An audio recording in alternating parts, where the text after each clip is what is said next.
సొసైటీలో ఉందా?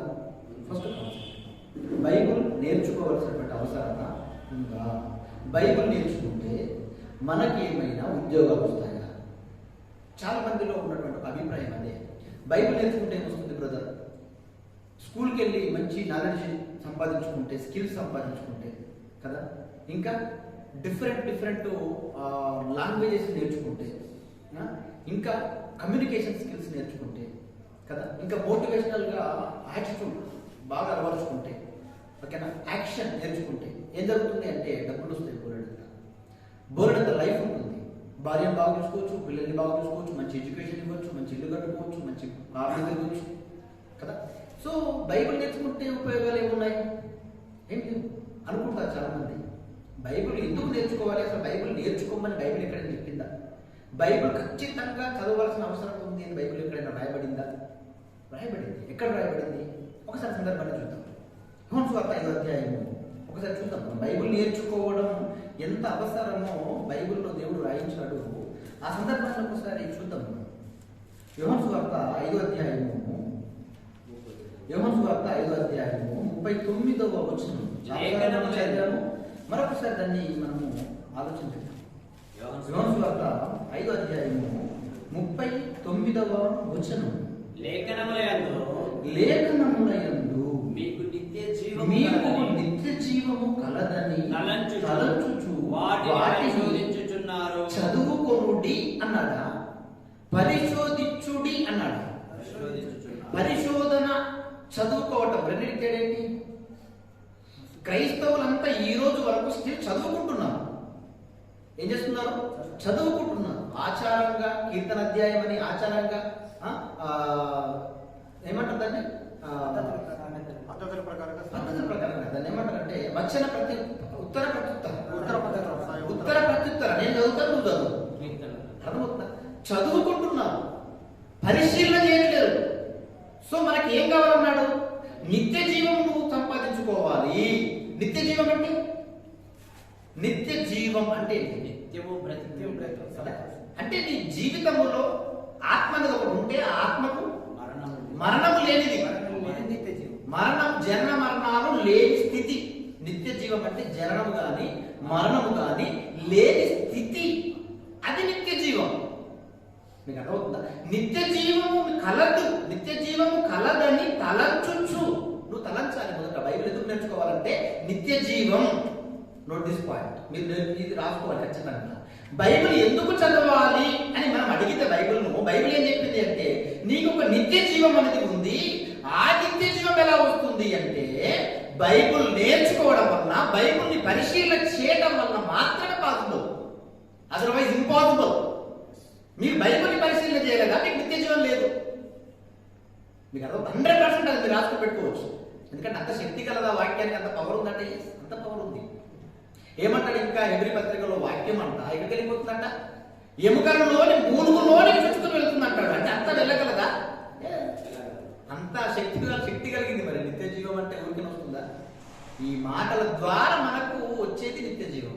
అంటే ఇక్కడ నేను ఇదంతా ఎందుకు చెప్తున్నాను ఎందుకంటే బైబిల్ నేర్చుకోవలసినటువంటి అవసరత ఉన్నదా? అది ప్రశ్న. ఏముంది? ఎందుకుంది అంటే నిత్య జీవం నువ్వు అనుభవించాలి అంటే, నిత్య జీవం నీకు కావాలి అంటే బైబిల్ని ఖచ్చితంగా నేర్చుకుని తీరాలి, పరిశీలన చేయాలి. ఇప్పుడు ఆ పరిశీలనలో భాగమే ఈ టాపిక్. ఏంటి? బైబిల్ నిజమైన దైవ గ్రంథం అయితే, నిజమైన దైవ గ్రంథం అనడానికి రుజువులేంటి? ఆధారాలేంటి? ఎవిడెన్స్ ఏంటి? ఎవరు అడిగారు ఈ ప్రశ్న? Who is asking question? ఈ క్వశ్చన్ ఎవరు అడిగారు? చాలా మంది క్రైస్తవులైన వారు అడిగారు. క్రైస్తవులైన వారు కూడా అడిగారు ఈ ప్రశ్న. ఏంటండి రుజువులు ఏంటండి? పరిశుద్ధ గ్రంథం అనడానికి రుజువులు ఏంటి? జాగ్రత్తగా ఆలోచించండి. మీరు చదువుకుంటున్న ఒక విద్యార్థి ఎల్కేజీలో మనం అతన్ని జాయిన్ చేస్తాం. ఎల్కేజీలో జాయిన్ చేసిన తర్వాత 1 year అయిపోయిందండి.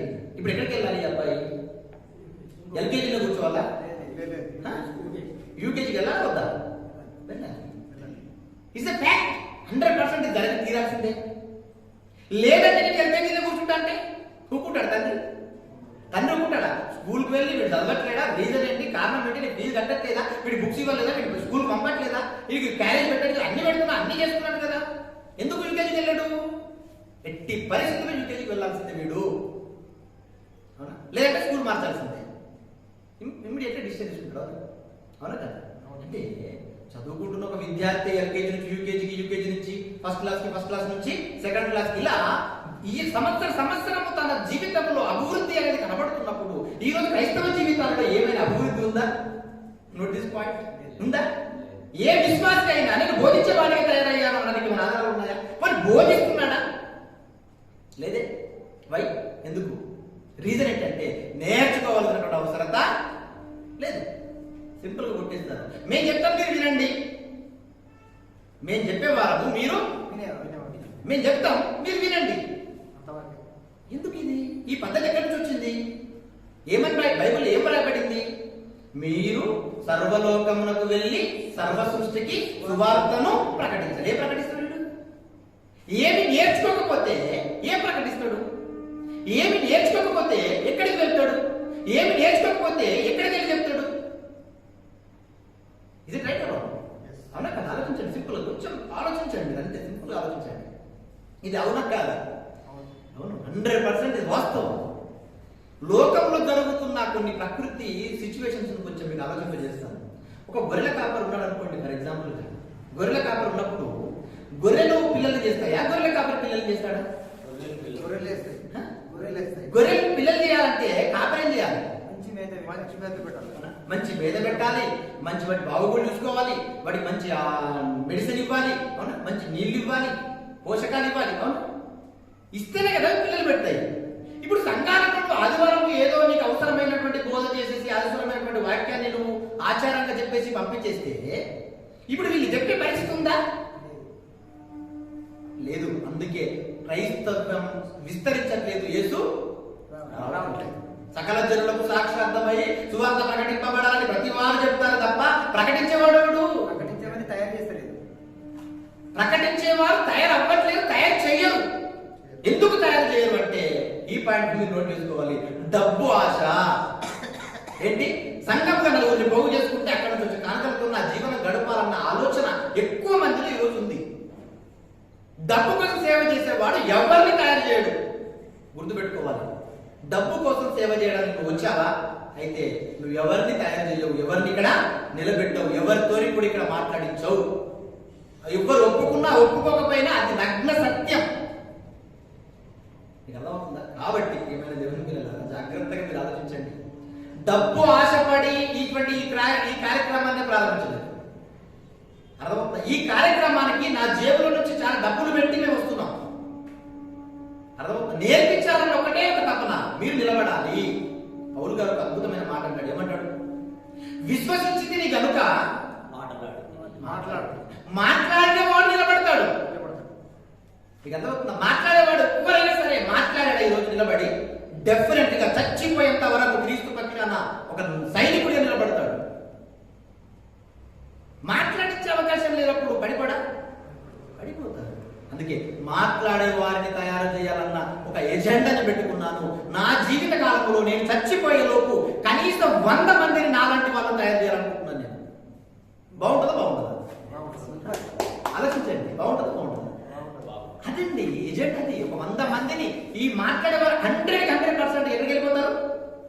పరలోకానికి వెళ్ళిపోతారు. నువ్వు 100 మందిని పోగు చేసుకుంటే ఆ 100 మంది ఎక్కడెక్కడ తప్పులు చేస్తున్నాడో నీకు తెలియదు, ఎక్కడెక్కడ మోసాలు చేస్తున్నాడో నీకు తెలియదు, అసలు ఎంతమంది వస్తున్నారో కూడా నీకు తెలియదు. అంత బిజీగా ఉంది అనక. ఎందుకు ఇదంతా? సైనికుల్ని తయారు చేయాలి. యేసుక్రీస్తు అదే చెప్పాడు. ఏమన్నాడు? మీరు సర్వలోకంలో వెళ్ళి సకల జనులను నాకు శిష్యులుగా శిష్యులకు చేయమన్నాడా? విశ్వాసంలో కూర్చోబెట్టుకోమన్నాడా? శిష్యులకు చేయడం అంటే బాక్స్ చేసిన వదిలేసినాం, నువ్వు వచ్చేసి వారం నా దగ్గరికి, నా సంఘం నా గురి, నువ్వు నా దగ్గరికి రావాలి, నువ్వు వచ్చినప్పుడల్లా తీసుకొని రావు. ఇది చెప్పాడు? లేదే. ఏం చెప్పాడు?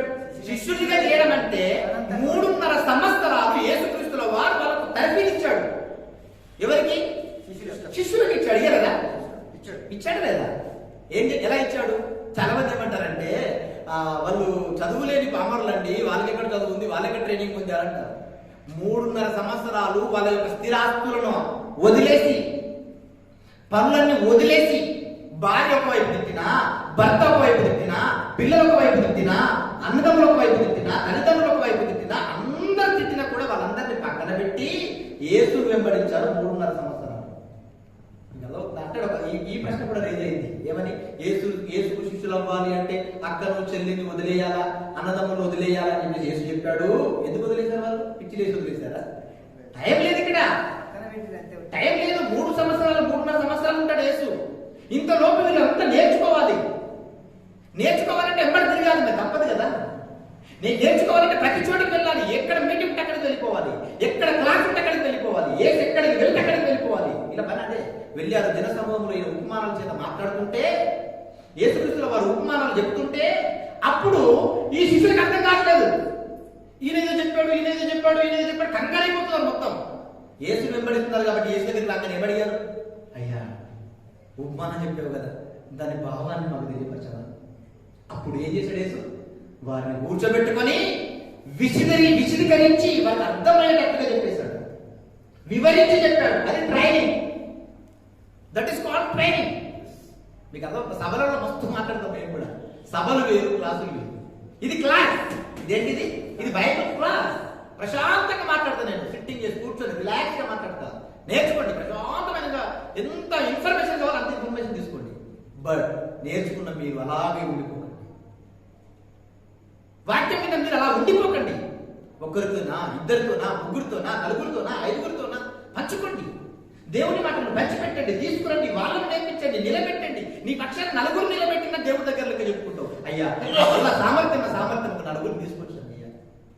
4 మంచి స్పీకర్లు అయ్యారయ్యా, మంచి వాక్యం చెప్తారయ్యా, వాళ్ళు నిలబడ్డారయ్యా, వాళ్ళు నమ్మకంగా బ్రతుకుతున్నారయ్యా. ఇంతకంటే ఏం కావాలి?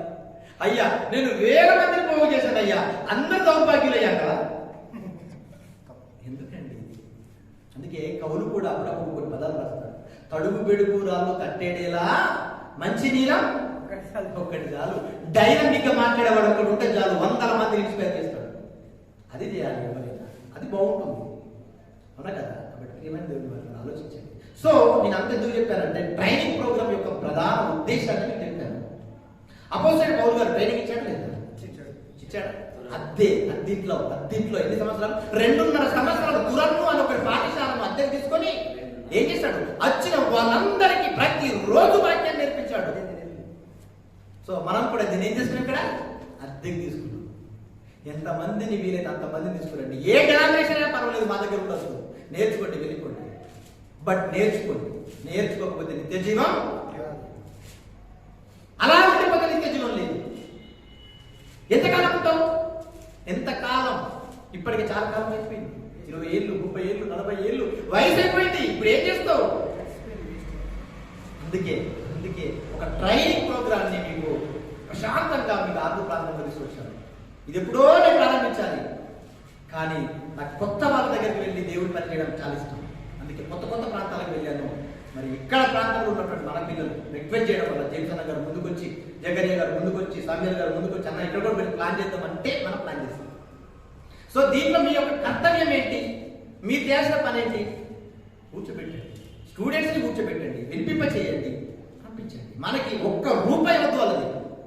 మరలా చెప్తున్నాను, ₹1 కూడా మనకు వాళ్ళది వద్దు. ఫ్రీ ఆఫ్ కాస్ట్, మొత్తం ఫ్రీగా నేర్పించేస్తాను. ఎన్ని పాటలంటే అన్ని పాటలు నేర్పిస్తా, అనార్గలంగా మాట్లాడేటట్టు తయారు చేస్తా. వదిలేద్దాం సమాజం. ఎందుకంటే యేసు రావాలి, మనం వెళ్ళిపోవాలి. యేసు రావాలంటే సకల జనులకు సువార్త ప్రకటింపబడాలి. ప్రకటించేవారు లేని ఎడల సువార్త ఎలా ప్రకటింపబడుతుంది?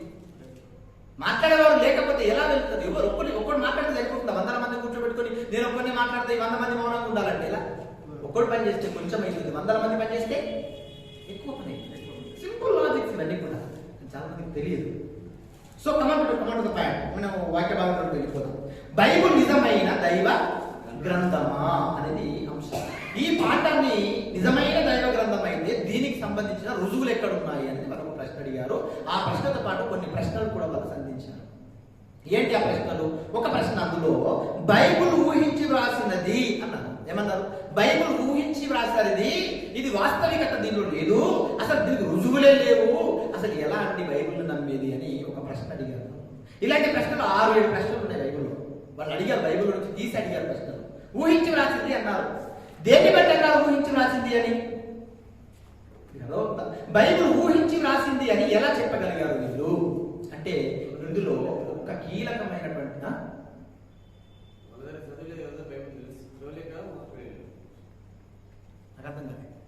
చదవలేదు కాబట్టి ఆ విధంగా మాట్లాడారు అని బ్రదర్ చెప్పారు. Very good. బట్ వాళ్ళు చెప్పిన దానికి ఇంకొకటి ఇది కూడా రైట్, అన్నగారు చెప్పింది కూడా రైట్. ఇంకొక కీలకమైన అంశం కూడా అక్కడ ఉంది. ఏంటంటే ఎలిజబెత్ ఎవరు? మరియకి relation. Maria Elizabeth relation. So ఇలా ఒక ఎగ్జాంపుల్ చెప్పాను. ఏసేపు యొక్క తండ్రి ప్లస్ వాళ్ళ తండ్రి. ఇలా ఇదంతా కూడా ఆలోచించుకుంటూ పోతే ఇక్కడ ఏముంటుందంటే వంశపరంగా వస్తున్న వ్యవస్థ కనపడుతుంటుంది. మీకు అర్థమవుతుంది. కొత్త కోణంలో అడిగారు వంశపరంగా మొత్తం కూడా. మత్తయి సువార్త 6వ అధ్యాయం 8వ ఒక సందర్భం కనబడుతుంది. మీకు ఒకసారి ఈ సందర్భాన్ని చూపిస్తాం. వాళ్ళు అడిగిన సందర్భాన్ని మీకు అర్థం కావాలి కనుక ఆ సందర్భాన్ని చూపిస్తాం. మత్తయి సువార్త 1వ అధ్యాయం నుంచి చదువుకుందాం. అబ్రహాము కుమారుడు దావీదు కుమారుడైన యేసుక్రీస్తు వంశావళి అన్నాడు. ఏమన్నాడు?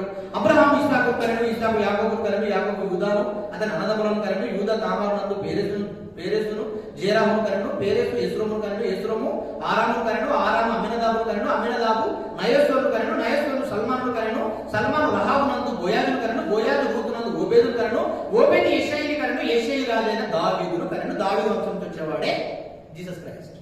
మీకు అర్థమవుతుందా? ఎందుకు చెప్తున్నాడు ఈ వంశావళి? ఇదంతా కూడా మీరు ఒక ప్రణాళికబద్ధంగా మీరు అంతా కూడా రాసుకున్నారు. ఇదంతా ఊహించి రాసింది. It's not for Holy Bible. ఇది పరిశుద్ధమైనటువంటి దైవ గ్రంథం కాదు. ఇది వంశపరంగా రాసుకున్నారు. ఇది ఇజ్రాయెల్ సంబంధించింది, ఇది మనకు సంబంధించింది కాదు. సింపుల్ గా వన్ సెంటర్ లో కొట్టేసారు. ఇది రైట్. మనకు కరెక్ట్ అనిపిస్తుంది. వాళ్ళు అడిగే ప్రశ్న మనకు కూడా కరెక్ట్ అనిపిస్తుంది. బట్ జాగ్రత్తగా ఆలోచించాలి. ఎందుకంటే దేవుని మాటల యందు నిత్య జీవం ఉంది అని దేవుడు చెప్పాడు అంటే ఖచ్చితంగా నిత్య జీవముతో కూడినటువంటి లింకప్ ఉంటుంది దీంట్లో. ఖచ్చితంగా ఉంటుంది. కాబట్టి దీన్ని జాగ్రత్తగా ఆలోచించాలి మనం. లేకపోతే మనం ఫెయిల్ అయిపోతాం. మార్కెట్లో ఖచ్చితంగా ఫెయిల్ అయిపోతాం. మీకు అర్థమవుతుందా? ఇటువంటి వ్యక్తులు వస్తారు అనే మొదట దేవుడు బైబిల్లో ఒక చక్కని మాట రాయించాడు. ఏం రాయించాడు? ఒకసారి చూద్దాం ఆ సందర్భంగా. యెషయా గ్రంథము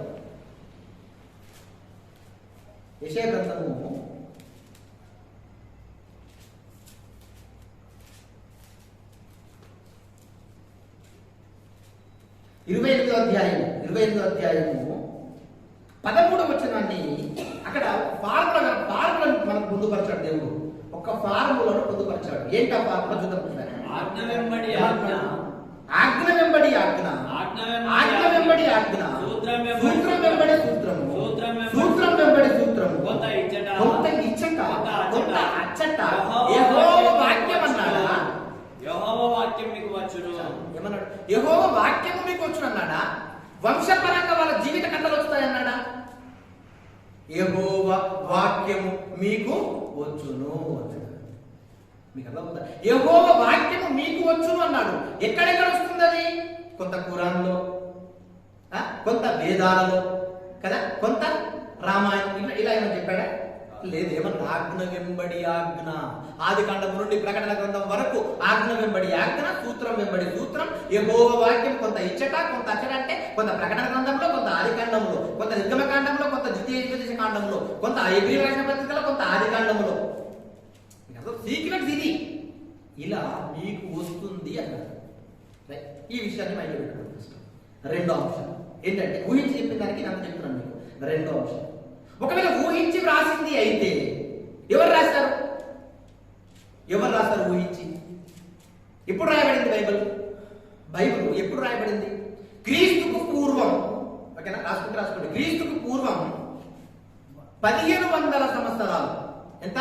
క్రీస్తుకు పూర్వం 1500 సంవత్సరాలలో మోషే అనేటువంటి ఒక మహానాయకుడు వస్తే ఆ నాయకుడు నిలబెట్టుకొని ఆది కాండం నుంచి రాయించాడు. అంటే ఎంత చరిత్ర?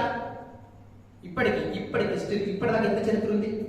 ఆదాము పుట్టిన మొదలుకొని ఇప్పటి వరకు ఎంత చరిత్ర ఉంది? 6000 పైన. 6000 సంవత్సరాలు. ఆదాము మొదలుకొని ఇప్పటి వరకు 6000 సంవత్సరాలు సుమారు.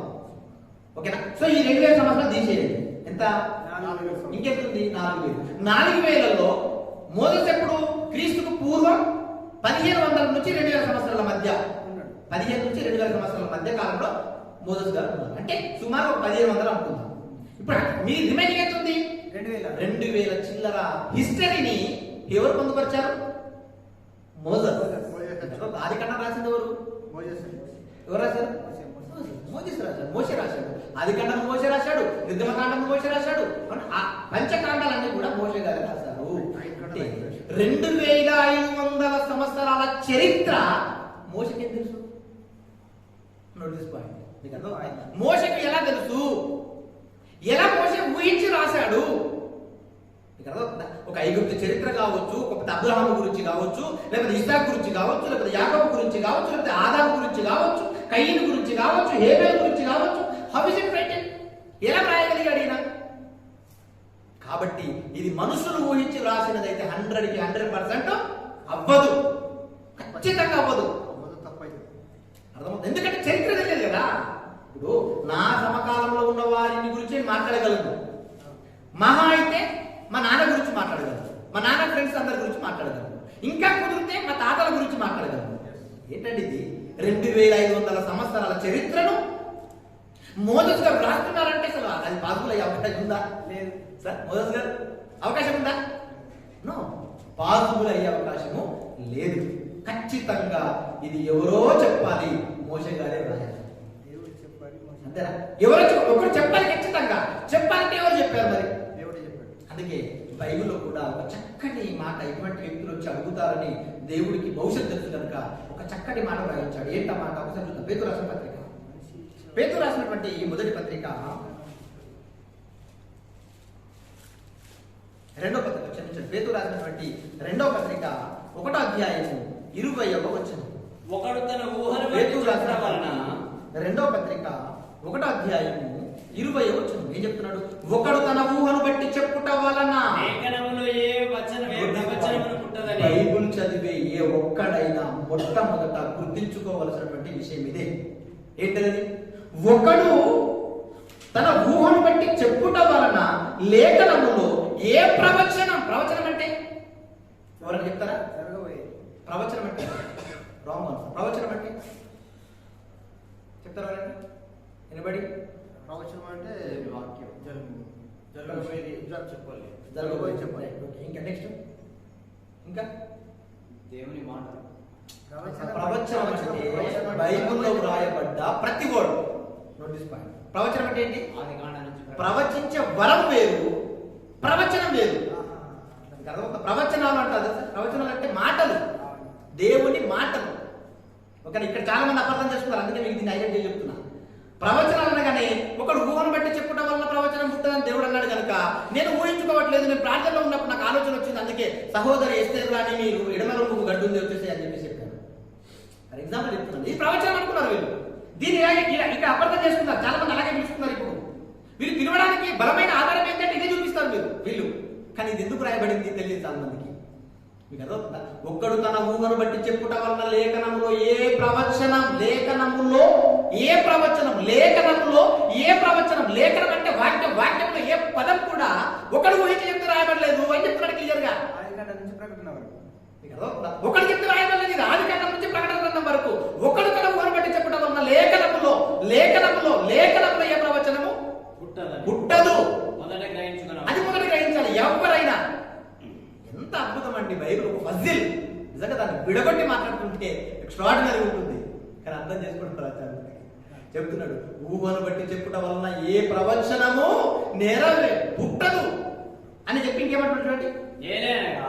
మళ్ళీ అదే పడుతుంది. ఒక్కడు తన ఊహను బట్టి చెప్పుట వలన లేఖనంలో ఏ ప్రవచనం పుట్టదని మొదట అన్నట్టు సార్. మళ్ళా మొదట బైబిల్ పట్టుకున్న రోజే నీకు తెలియాల్సిన విషయం ఒకటి ఉంది. అదేంటంటే మొదట నువ్వు గ్రహించవలసిన విషయం ఏంటంటే బైబిల్లో రాయబడ్డ ఏ మాట అయినా ఒకటి ఊహను బట్టి చెప్పుట వలన కలగలేదు. మరి బైబిల్ చదివేవాడికి తెలుసా? బైబిల్ పట్టుకోవాలి తెలుసా ఈ మాట? తెలియదు. అందుకే ఏమంటాడు? ఊహించి రాసింది అంటాడు. ఇది చదివితే అప్పుడు అర్థమవుతుంది. ఇంకా చెప్తున్నాడు కంటిన్యూషన్. ఇంకేమంటాడు చూడండి. ఇప్పుడు చెప్తున్నాడు దాని వివరణ చెప్తున్నాడు. ఏదైనాకంటే ఎందుకనగా ప్రవచనము ఎప్పుడైనా సరే ఆది కాలం నుంచి ప్రకటన గ్రంథం వరకు ఎప్పుడు ఎవరి చేత బైబిల్లో ఉన్న ప్రతి మాట వ్రాయించిన ప్రవచనం ఎప్పుడును మనుషుని ఇచ్చ అంటే కోరిక కోరిక. ఊహ. ఇష్టం. ఇష్టం. ఇష్టం, ఇచ్చను బట్టి, కోరికను బట్టి కలగలేదు. ఇచ్చను బట్టి కలగలేదు గాని మనుషులు పరిశుద్ధాత్మ వలన మనుషులు మధ్యవర్తులుగా ఉపయోగపడ్డారు దేవుడికి. మనుషులు ఎంతమంది రాశారు బైబిల్? 42 మంది సుమారు. 42 సుమారు. ఎంతమంది? 42 42 మంది సుమారు కాదు, పర్టికులర్ కాదు, సుమారు 42 మంది రాస్తారు. 42 మంది సేమ్ కాలమా? కాదు. ఆయా కొన్ని సేమ్ వృత్యా? కాదు. సేమ్ ప్రాంతమా? కాదు. ఆయా ప్రాంతాలు. వేరే వేరే ప్రాంతాలు, వేరు వేరే వృత్తులు, వేరు వేరే సమయాలు, వేరు వేరే భాషలు, అన్ని ఒకే భాషలు రాయబడ్డాయా? లేదు. ఒక్కొక్క గ్రంథం ఒక్కొక్క భాషలో రాయబడింది. ఇదంతా అనలైజ్ చేసి ఫైండింగ్ చేస్తే అప్పుడు మనకు అర్థమవుతుంది. అది 1600 సంవత్సరాలు. అర్థమవుతుందా? వ్రాయడానికి ఎంతకాలం పట్టింది? 1700 సంవత్సరాలు సుమారు. బైబిల్ అంతా పూర్తి చేయడానికి ఎంతకాలం పట్టింది? 10. ఎంత బైబిల్ అనగానే మన పాఠంలో దాని వివరణ వస్తుంది. అది కూడా మీకు నేర్పిస్తాను నేను. బైబిల్ అనగానే దాన్ని ఎలా చదవాలనేది నెక్స్ట్ పాఠం. ఆ పాఠం పూర్తి వివరణ మీకు ఇస్తాను నేను. మీకు అర్థమవుతుందా? సింపుల్ గా ఆలోచన చేయండి. ఏం చెప్తున్నాడు? పరిశుద్ధాత్మ వలన ప్రేరేపింపబడిన వారై. ప్రేరేపింపబడిన వారై. ప్రేరేపణ అంటే పరిశుద్ధాత్ముడు మన కన్నులో ఎదుట ఒక డిజైన్ ఇస్తుంటాడు. దట్ ఇస్ కాల్డ్ ప్రేరణ. మోషే గారు అరణ్యంలో వెళ్ళిపోయాడా? పర్వతం మీదకి వెళ్ళిపోయాడు. ఏం జరిగింది అక్కడ? విజువలైజేషన్ అంటే చూపించేశాడు. ఒక పెద్ద డిస్ప్లే పెట్టేశాడు అక్కడ. 40 రోజులు గజ గజ గజ గజ వణికిపోయాడు మోషే. మీకు అర్థమవుతుందా? రాతి పలకల చేత రాయించినప్పుడు తన వేలుతో ఎలాంటి పరిస్థితి ఉండేది అక్కడ. మామూలుగా మనకు ఒక వీడియో ఎడిట్ చేసి చూపించారు. ఎంత అద్భుతంగా ఉంటుంది. అలా అగ్గిని రాస్తున్నట్టు కనబడుతుంది. అంటే ప్రతి సీన్ని చూపించేశాడు అక్కడ మోషేకి. అప్పుడు అదంతా జాగ్రత్తగా మోసే గారు ఏం చేశారు? రాశారు. ఇలాగే అందరు భక్తులకు కూడా ప్రేరణ ఎలా ప్రసాదించబడింది? వాళ్ళకి పరిశుద్ధాత్ముడి సహాయంతో. పరిశుద్ధాత్ముడే వీళ్ళకి సహాయం అందించాడు కనుక మీరు వ్రాయగలిగారు. ఇది ఊహించి వ్రాసారు అనడానికి ఒక ధీటైనటువంటి సమాధానము. రైట్. ఇంకొక మంచి మాట, ఊహించి వ్రాసారనుకోండి, ఏ గ్రంథానికైనా ఆ గ్రంథకర్త పేరే ఉంటుంది. అవునా? ఇప్పుడు బైబిల్లో కూడా అలాగే ఉంది. కాబట్టి యెషయా గారు అనగానే యెషయా ఆయన ఊహించి రాశాడు కాబట్టి ఆయన పేరు పెట్టుకున్నాడు. Very good. ఓకేనా? పేతురు గారు అనగానే పేతురు గారు రాశారు కాబట్టి పేతురు పేరు పెట్టుకున్నారు. ఇలా ఎందుకు పెట్టుకున్నారు? ఇది ఎలా పాసిబుల్ అవుతుంది అనేది కూడా వీళ్ళొక వాదన. రైట్. ఇక మరి యెషయా గారు రాశారు కాబట్టి యెషయా అయితే అదే యెషయా గ్రంథంలో ఏం మాట్లాడుతున్నాడో ఒకసారి చూద్దాం. మర్చిపోతున్న తర్వాత చూద్దాం. యెషయా గ్రంథం 34వ అధ్యాయము 16వ వచనం. యెషయా గ్రంథము 34వ అధ్యాయము 16వ వచనం. ఏమంటున్నాడు అక్కడ? యెహోవా గ్రంథమును పరిశీలించి చదువుకొనుడి. ఎవరి గ్రంథం అంటది? యెహోవా గ్రంథం. యెషయా గ్రంథం ఉండాలి కదా అక్కడ. యెషయా గ్రంథమును పరిశీలించి చదువుకోండి. మీకు అర్థం? ఎవరి గ్రంథం అన్నాడు ఇప్పుడు? యెహోవా గ్రంథం. మళ్ళీ చెప్పాలన్నమాట. 34వ అధ్యాయం 16వ వచనం. యెషయా గ్రంథము 34వ అధ్యాయము 16వ వచనం. ఏమన్నాడు? యెషయా గ్రంథము, యెహోవా గ్రంథము అన్నాడు. యెషయా గ్రంథం అని మెన్షన్ చేయలేదు అక్కడ. గ్రంథకర్త యెషయా అయి ఉండొచ్చు. గ్రంథకర్త పరిశుద్ధాత్మ ప్రేరణ వల్ల రాసింది యెషయా. కానీ ఎవరిది మాటలు? ఎవరి గ్రంథస్థం చేయబడ్డాయి మాటలని? ఎవరి మాటలుగా గ్రంథస్థం చేయబడ్డాయి? యెహోవా మాటలను మీరు పరిశీలన చేసి చదువుకోండి. ఈ మాటలు యెషయా యెహోవా ఇంత చక్కగా వివరించాడు. ఇంకా ఇవే మాటలు చెప్పే వారిని గురించి కూడా ఒక మంచి మాట రాయబడింది. చివరికి ఆ మాట కూడా చూసి ముగించేస్తాను. తిమోతికి రాసినటువంటి 2వ పత్రిక ఒకసారి చూద్దాం. తిమోతికి రాసినటువంటి 2వ పత్రిక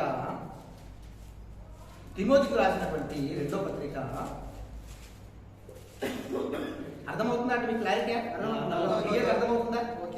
ఓకేనా? Very good. తిమోతికి రాసినటువంటి 2వ పత్రిక 3వ అధ్యాయం 16వ వచనం. 16వ వచనం. 2 తిమోతి 3వ అధ్యాయం 16వ వచనం. ఎగ్జాక్ట్ అదే.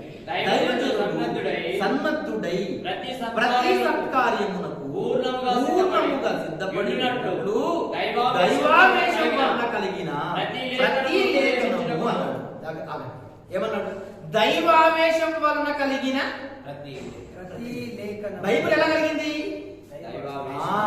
దేవుని ఆవేశం వలన రాయించాడు.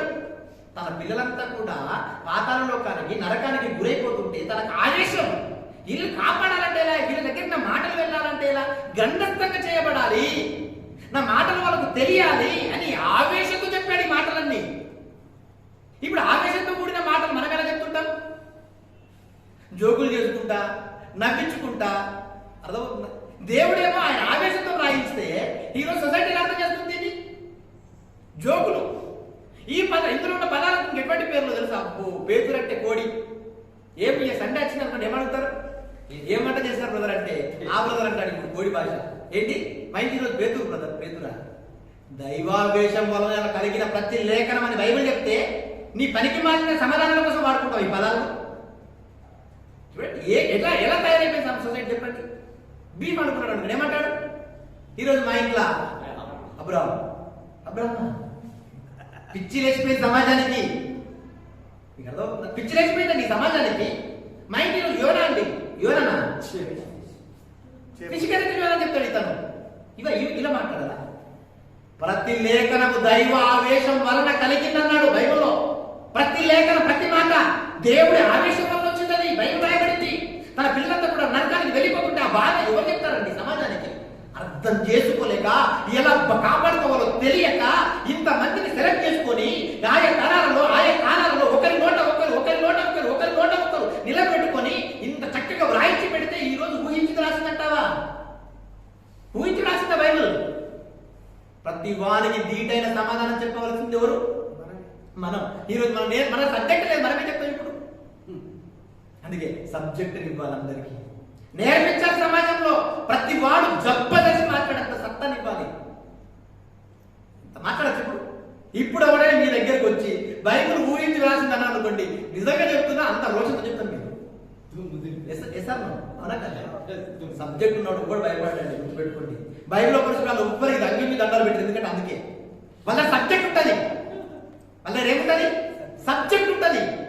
మేము బైబిల్ ఒకరి పోవట్లేదు, వాళ్ళు నేర్పించిన పద్ధతి మాకు బాగా ఇష్టం. నేర్పించిన పద్ధతి ఇష్టం బాగా. వాళ్ళు కష్టపడి తీసినటువంటి ఎసెన్స్ చాలా ఇంపార్టెంట్.